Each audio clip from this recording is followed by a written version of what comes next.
Welcome back, IHSEA athletes, coaches, fans, and family. Today we have an exciting guest with us who will be talking with us about the Fortnite season coming up. So go ahead and introduce yourself, Coach. Hi guys, I'm Dalton Mcgee, head coach of Springfield Capital's esports team, and also the tournament director for the Fortnite season again this year. So I'm really excited to get that underway pretty soon. Okay, Coach. So one thing that is on everyone's mind is as the season approaches, especially for coaches and players, what are the important dates we really have to have in the back of our head to make sure we have our T's crossed and our I's dotted? Awesome. So if you want to hear this and rewind it and go back 20 seconds and hear it again, by all means go through that. But I'm going to run you guys through the dates real quick. The first one coming up is January 26th is going to be the day that forms are due to turn in to register your team for Fortnite. So January 26th is a Tuesday, I believe. So that will be the day you need to get everything turned in. We're going to have a couple practice preseason matches on Fridays that the Capitals will host on the 22nd and 29th of January. And those are the only January dates. Those are not required. But if the team wants to get in and get some warm-up time and some scouting of their competition, January 22nd and 29th on Fridays are going to be the days that we host those. And then our regular season will start February 2nd.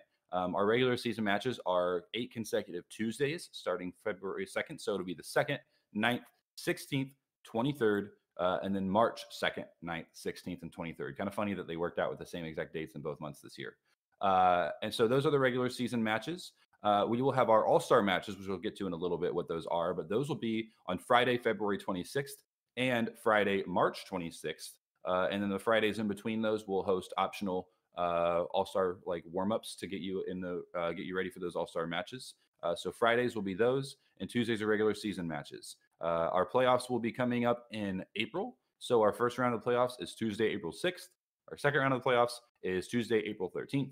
And then our finals are going to be Saturday, April 17th. So that's a lot and more than 20 seconds, though. That's what I promised. But those are the dates that are going to be important for you to know. All matches, except for the last round of playoffs, begin at 5 o'clock p.m. And then the last round of the playoffs, the rules show begin, I believe it's at 10 and go in 3-hour increments. So 10 in the morning, that is. So those are the dates and times for the Fortnite season. Okay, Coach. I'm a high school kid. I'm a Fortnite junkie. I love it. I play it. I live it. Me and my buddy, maybe I have one buddy I'm really good friends with, and I'm watching this video. I'm thinking to myself, oof, I want to do this. What's the coaching requirement? Yeah, so if you're a coach and you have players in your school that want to be a part of the Fortnite season, we just ask that you actually have a coach. We don't want to have a player-run program, so when we release the signups, it will only be to the coaches channel in the IHSEA Discord. So if you're a player watching this and your coach is not in there, encourage them to get in there. That's how signups will occur. We'll have only coaches able to sign their players up. And then if you're a coach watching this and you're not in the IHSEA Discord yet, or you haven't verified or gone to the Add Games Here channel and click the Fortnite logo, make sure you're doing that so you can get all your Fortnite news. Fantastic. What if you are a coach and you're asking yourself, okay, Fortnite, I sort of have an idea what it's going on, but how would my team look on paper, my roster, and how many teams am I allowed? Can I have a JV team? What is that going to look like this season? Yeah, so for this season, we're going to allow up to 5 duos, each varsity and JV. So that's 10 players in varsity, 10 players in JV. You could have 20 total.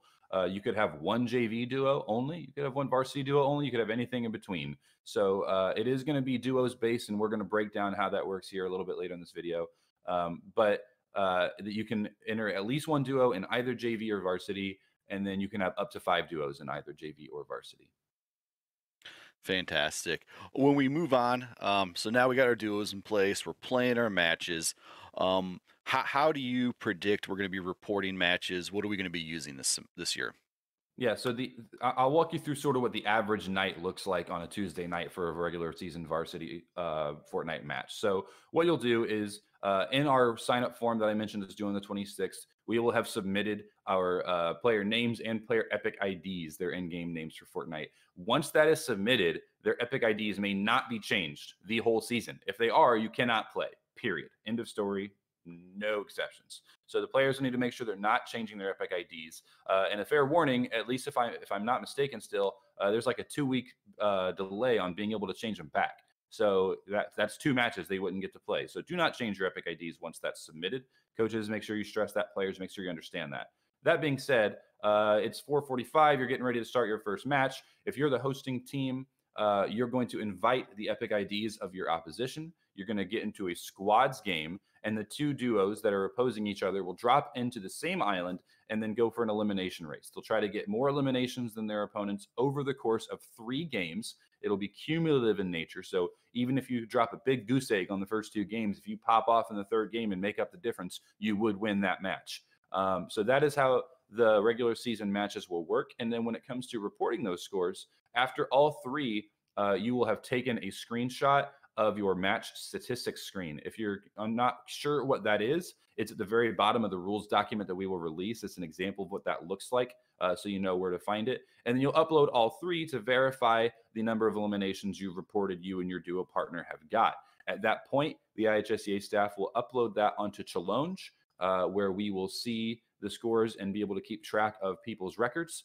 And it'll be Swiss in style. So after the first match, the first week, if you won, the second week you'll play against somebody else who won. And then the 3rd week, if you won again, you'll play against somebody else who's 2-0. And it will continue to do like that in Swiss nature. There will be a North and a South division this year, just because the interest we're seeing. And then the top 16 duos from both North and South division will advance to the playoffs.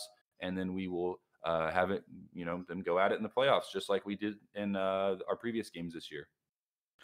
And once again, for everyone listening, what are those playoff dates to start those playoff dates? Yeah, so playoffs will begin April 6th. That will be the round of 32. And then April 13th will be the round of 16. And then we'll have our quarter, semi, and finals on April 17th, which is a Saturday, for a day full of Fortnite. Fantastic. Do you have what are some questions that you can perceive as having, coaches maybe who aren't familiar with Fortnite like myself? What are some questions you think are going to be out there? So I think a first one that I would mention is the difference between a regular season match, a normal match that determines who our state champion is, and these all-star matches that the rules talk about. All-star matches are going to be custom scrims. We hear from the Fortnite community, there's basically 2 ways that competition happens in the Fortnite community. It's these elimination races, which are high stakes, high octane, high pressure situations where you have to produce right then and consistently be able to put yourself in pressure and make something out of it when you're in that pressure. And then we have custom scrims, which are, different strategies. Do we wait until the end and go for eliminations? Do we go a hot drop early? We get these, all these materials and be able to make sure we win a build battle late. All these things are part of custom scrims that are less a part of elimination races. So both of these have communities in our state that have come to me and said, this is how the season should be. And we hear that. So we want to make sure that both are integrated into our season. The best way for high school competition, in our experience running this season a couple years, is those elimination races, is to see, you have a clear winner and we move on, and counting the points is fairly straightforward. But because we do care about those custom scrims, and because players love playing in those custom scrims, especially when it's 100 kids, all IHSEA students, dropping on the same island together, we still want that to be part of the season. So on Fridays, after the 4th week and after the 8th week of the season, we will have all-star matches. And we're not going to use those to determine our state champion, but we will recognize the top 3 players from those all-star matches. There'll be arena solo matches. And really, it's all about, hey, my duo partner is not here anymore. I'm just going to show that I'm the best player in this state when it comes to custom scrims. And we will recognize the best players over the course of those all-star matches. And so that's something that is a little different than last year. We wanted to make sure we integrated both instead of picking one or the other. So that's a question I think a lot of coaches will have. After that, a lot of coaches have been asking me, how do I coach Fortnite? And while I don't want to give away all the tricks of the trade, because I'm pretty proud of our program, I would say the biggest piece of advice I can give to that is if you know nothing about Fortnite and you just know your kids want to play it, is to ask them and listen to them and see what their experience tells you. A lot of the Fortnite players in the state have put hours into Fortnite and are quite good and are more than willing to explain to you, this is where I drop, this is why, this is what I'm looking for. So if you're not real sure how to coach, make a collaborative effort with your players and see what they like to do as far as the game goes. You mentioned something that I think is always my concern as a coach. I have these teams set up, and a kid doesn't show they're sick or they can't make it. How does the duos work? Is it like you have 3 people and you pick 2 to play that night, or are you really setting just those 2 are on that one specific team? So the problem with the have three people and pick two is that you basically always, in most situations, the vast majority, there'd be one person that never plays, right? So that's not something we want to do. Like the Super Smash Brothers season, if somebody can't show up, they just don't play that night. And that's the only fair way to do it because you don't want to have a kid bring in some random ringer like, oh, my partner's not here, but I have this friend that can play and he's crazy, right? We don't want to have that situation. So if me and you are partners and you get sick one night, I'm playing by myself against this other duo, and we're still dropping into a squads game. So while they are in 2v4 scenarios, I'm going to be in a 1v4 scenario all night. If you're good enough, you can make that happen.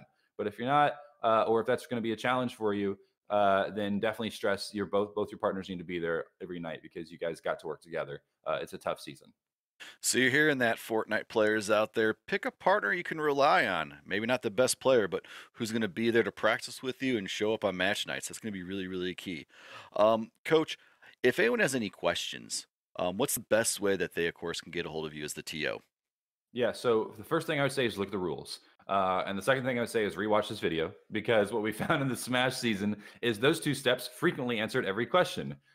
So make sure you guys have actually read the rules. If you don't, the IHSEA staff will be more than willing to say, read the rules and chat because we'll see that it has been answered there and you can go find it. If there's something that the rules are not clear on or this video does not go into detail on and you truly need some extra assistance, I'm more than happy to work with you. Just DM me on Discord. It's at Wrigley number 2323, or you can find me in the IHSEA Discord just by tagging at Wrigley, and I'll show up and I'd be happy to answer your questions. Either of those is fine. I know Fortnite is daunting because of the numbers of people and the rosters can be big to submit. But I would say get your tryouts going soon if you haven't done so already because your submissions are due on the 26th.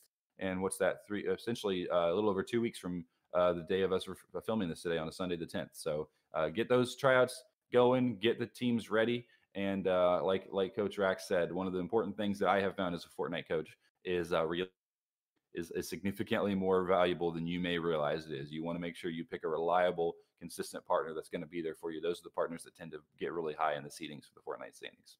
All-star matches, they are not going to be specific to varsity or specific to JV. Those are everyone is welcome on those all-star matches. So on those Friday practice scrims, if you're a JV player, you absolutely can jump into that all-star practice and get some games under your belt. And then when it comes to those all-star matches, everyone is for themselves. So that is going to be a party. It's going to be the first come, first serve. We're going to have 100 people in those lobbies. They're going to be stacked, and they're all going to be Illinois high school esports players. So I think that's going to be really cool. And not to, I should have thrown that in earlier, but I did want to mention that that's something that everybody can look forward to, and we'll get those broadcasted as well. Excellent, excellent. Okay, well, I'm getting ready to sign off. Coach, do you have any last words? Nope. Do your homework, everybody. I love it. Do your homework. Peace.